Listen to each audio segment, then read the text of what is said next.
This ZeroNow program is brought to you with the support of our founding partners.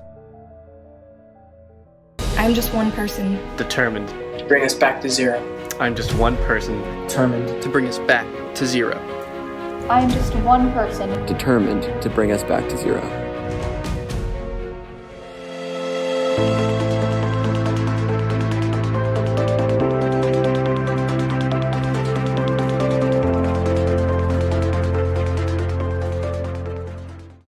Hi, I'm Hannah. I'm a student correspondent for ZeroNow, and today I'm speaking with Jeffrey Kelly. Thanks for being here, Jeffrey.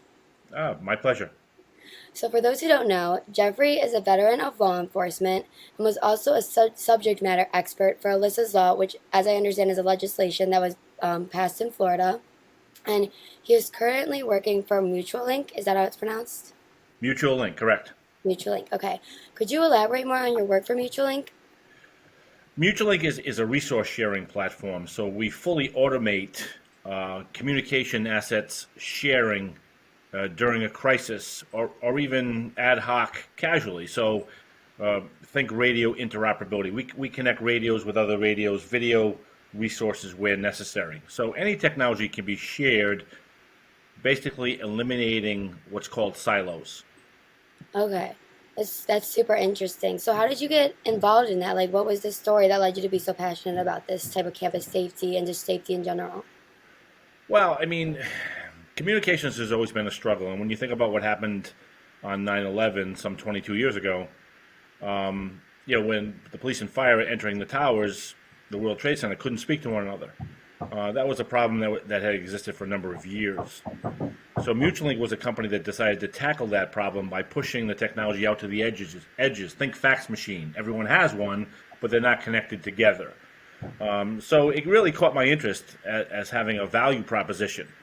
So fast forward X amount of years later, when school violence started to increase, and the model for school security would be that if there was a problem at a school, a teacher would have to contact the principal for permission to call 911 as an example.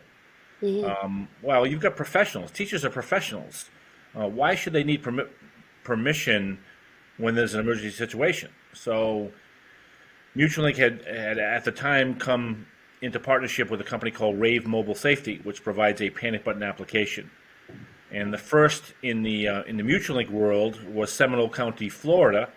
At the time, 67 schools, some 70,000 students, 8,000 personnel, and it was very well received. And it's important to note that this was some 2 years before Parkland, that the captain in charge of school security put this panic button in place, giving the power to create an emergency or notify of an emergency in the hands of every teacher and staff member. Yeah, so I think that's like super interesting, but obviously you have this background in law enforcement and with Alyssas Law. So what is Alyssas Law? Because I found that I find legislation so important in this subject matter because it's kind of what makes a change for the entire nation. So what is Alyssas Law? Alyssas Law was named after 14-year-old Alyssa Alhadeff. Now that the Alhadeff family had moved from New Jersey to Parkland, Florida. Alyssa, again, was in the 9th grade, and she was one of the victims of the Parkland shooting, and it's as horrific as it sounds. She was shot 10 times. And her mother and father, who had been and continue to be politically active, decided they wanted to take a negative and turn it into a positive. So they then started advocating, first in New Jersey, which passed it first, Alyssas Law, and then in Florida, and most recently in the state of New York. There are several others contemplating something similar. What Alyssas Law does, it mandates that every teacher and staff member in a school district has some level of panic button alerting system to immediately notify authorities or first responders of an emergency on that campus, and it's worked exceedingly well. That's amazing because obviously technology is so advanced these days, and it's really a game changer in the way that we see safety and the way that people feel safe. What are some challenges you faced though through your career? Because obviously you went from law enforcement to Mutualink and everything in between. What are some challenges you've seen either for yourself, the company, or for the people you're trying to help? Well, I mean, the major challenge is is educating professionals and and others that the technology even exists. And then once you educate them, there are some pushbacks for lack of knowledge, and even politically. Politics still shows its ugly head in every corner of the world, and even in school safety, which is troublesome. If we go back to the foundation of communications, which is the simple walkie-talkie between two people, Mutualink has the ability to connect a school walkie-talkie system that a principal or a dean of students or staff might carry around directly with a police dispatcher and even a sheriff's deputy or police officer that might be responding. So today, what you see a lot of bells and whistles today.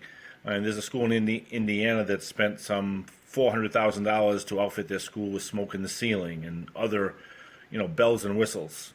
Well, I mean, okay, it's all well and good, but in the end, what does it provide?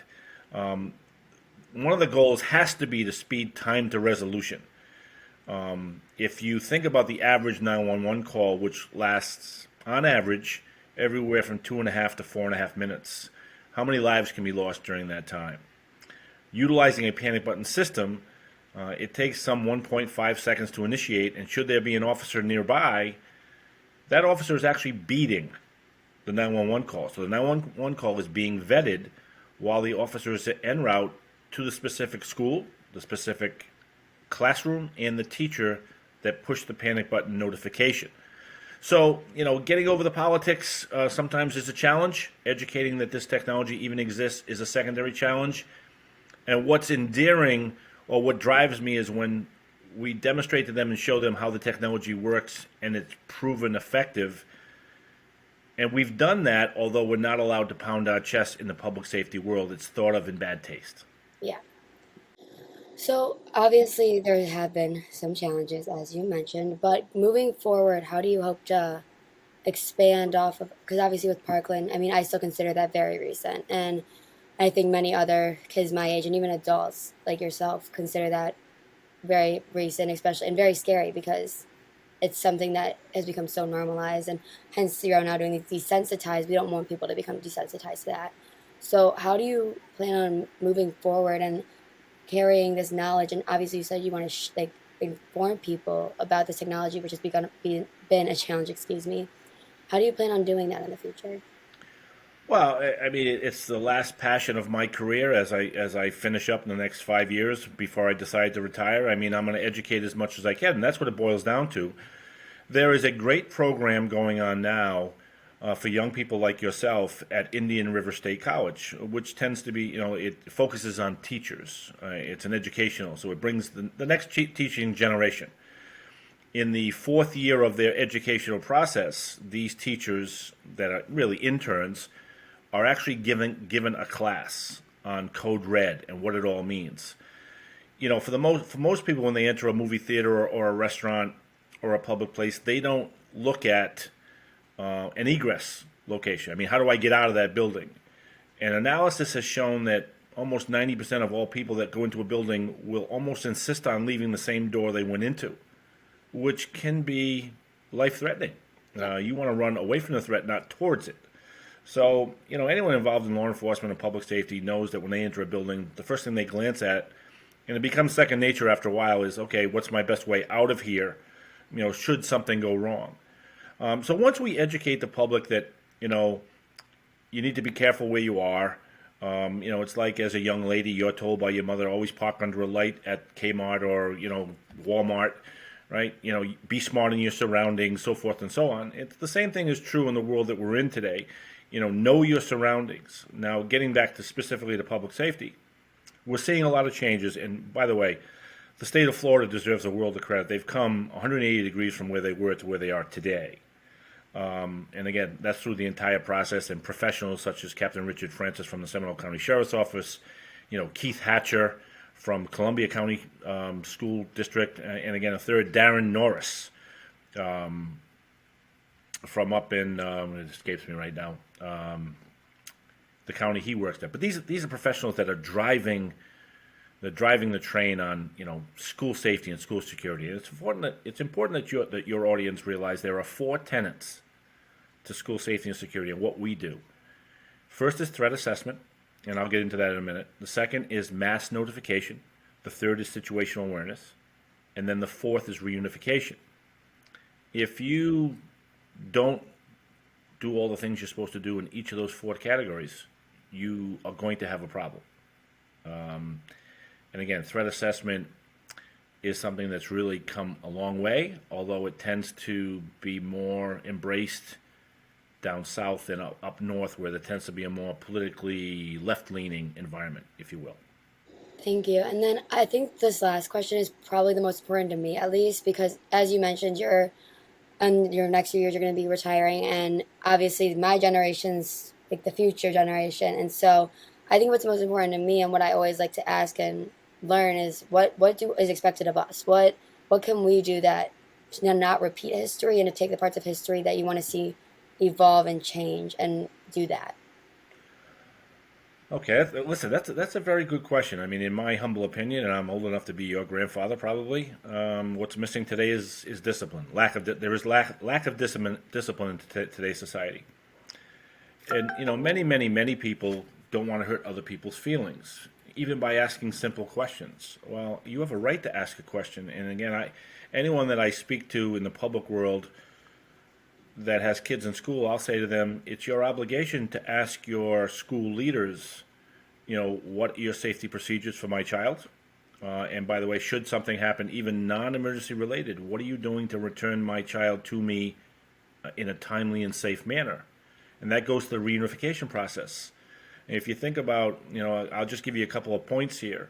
If you have a school with 1,000 students, if there's an emergency, and the emergency could be a gas leak, or it could be a potential threat. The minute that emergency is declared or becomes known, each one of those children, more in the high school world than under that, the elementary or middle school, these kids are going to be texting their mommy and daddy that, hey, I'm afraid there's a problem here, as they should. Well, what does that mean? It means that mommy and daddy are coming, and you're not stopping them. So what people don't understand is when you have a school with 1,000 students, you very quickly could have 3,000 people there. Well, 3,000 people have needs, as simple as using the restrooms, as simple, as complicated as getting my child. I want to see my child. I want to see my child right now. Well, there are policies and procedures to make it work and make it work effectively that doesn't necessarily allow a parent to see their child immediately. So people need to to answer your question in a more direct manner. Parents need to educate themselves on what the policies and procedures are in their school district. With the students, you're a very smart group of people, so you need to understand what the expectations of you, the student body, is in an emergency. So I would urge everyone that's watching this to ask questions, educate yourself. What are the police going to do if they do come? What do I need to do? If I'm being told to do something by a law enforcement officer, do I have to do it? And the answer is absolutely yes. You must follow an order of a police officer, or, some bad things can happen unnecessarily. Thank you so much for all that input. It was really educational to me, and I'm hoping it's really educational to everyone who watches this, because this is really important, and I feel like people need to realize how important it is. So I really appreciate you taking the time to sit down and talk about it. It's my pleasure. Thank you for your time today. Thank you. Have a great one. You too. Bye, Hannah.